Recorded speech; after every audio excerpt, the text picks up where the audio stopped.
పహల్గాం ఉగ్రవాద దాడిని తిప్పికొడుతూ పాక్ పై భారత ఆర్మీ ప్రతీకార చర్యలను హర్షిస్తూ తెలంగాణలోని భద్రాద్రి కొత్తగూడెం జిల్లా దమ్మపేట మండల కేంద్రం బాలాజీ సెంటర్ వద్ద బీజేపీ కార్యకర్తలు సంబరాలు చేసుకున్నారు. జిల్లా నాయకులు ఉడతనేని విశ్వేశ్వరరావు మాట్లాడుతూ ప్రధాని మోడీ ఆపరేషన్ సింధూర్ నిర్ణయం హర్షించదగ్గ విషయమని, ఇది భారత్ తొలి విజయమని అన్నారు. భారతదేశంలో పాకిస్తాన్ ఉగ్రవాద నాయకులు మన దేశంలోకి వచ్చి భారతీయుల మీద అమానుషంగా అకృత్యంగా ఇదేం మతం అని పేరు చెప్పి కొట్టవడు తీసి ఎక్కేసి నువ్వు ముస్లిం అయితే బతుకుతావు, హిందువు అయితే సస్తావురా, దుఃఖను కాడు చెప్పుకో, ఈ మోడీకి చెప్పుకో అని కాల్చి పారేసిన సంఘటన ఏప్రిల్ 22వ తారీఖు జరిగింది. దానికి ప్రతీకారిచ్చే మన భారత ఆర్మీ వివిధ దళాలు పాకిస్తాన్ మీద రాత్రి 1:40 మీద 40 నిమిషాలకి పాక్ ఆక్రమిత కాశ్మీర్లో ఉగ్రవాదులను లక్ష్యంగా చేసుకుని మనోళ్ళు 9 స్థావరాల మీద మిసైళ్లు క్షిపణులు ప్రయోగించి హంతకులని నిందితుల్ని మార్చి మన రివెంజ్ ఏంటో, మనం ఏంటో, భారతీయ అంటే ఏంటో నరేంద్ర మోడీ గారు తెలియజెప్పడం జరిగింది. కావున నరేంద్ర మోడీ గారి నాయకత్వంలో వివిధ దళాధిపతులు అందరికీ ఒక భారతీయుడిగా, ఒక భరతమాత గుర్తుపెట్టలుగా భారతీయ జనతా పార్టీ తరఫున దమ్మపేట మండల శాఖ వారికి సంఘీభావం మద్దతు తెలియజేస్తూ ఈరోజు మేము ర్యాలీ చేస్తున్నాం. జై భారత మాతాకి జై హింద్.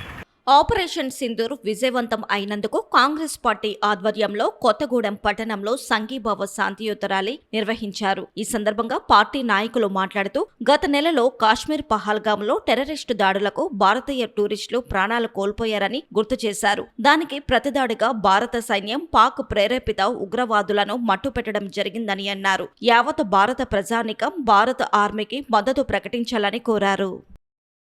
ఏదైతే సైనికులకి ఇవాళ వందనాలు తెలియజేస్తూ కొత్తగూడలో భారీ ఎత్తున ర్యాలీ పెట్టుకోవడం జరిగింది. అయితే 4 గంటల నుంచి భారీ ఎత్తున గాలి వర్షం ఉండటం వల్ల ప్రోగ్రాం కొద్దిగా ఆలస్యమైంది.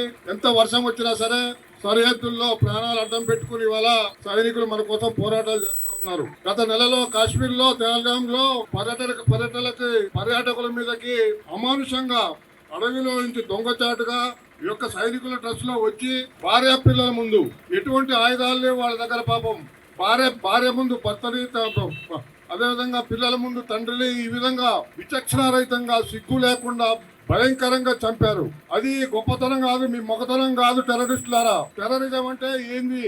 టెర్రరిజం అంటే అమాయకులైన భారతీయుల్ని లేకపోతే ఎటువంటి ఆయుధం లేని వ్యక్తుల్ని చంపడం టెర్రరిజమా?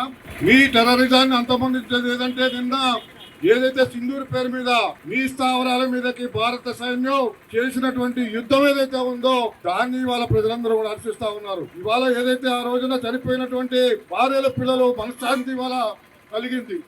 అదే విధంగా చనిపోయిన వాళ్ళ ఆత్మ కూడా శాంతిస్తుంది.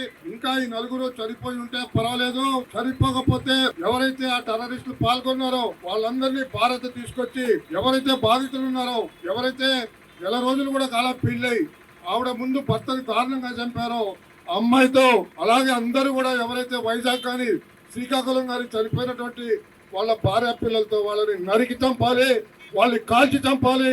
దానికి భారత ప్రభుత్వం, భారత సైన్యం అవకాశం ఆ కుటుంబ సభ్యులకి ఇవ్వాలని చెప్పి మేమందరం కోరుకుంటా ఉన్నాం. అదేవిధంగా భారత సైన్యానికి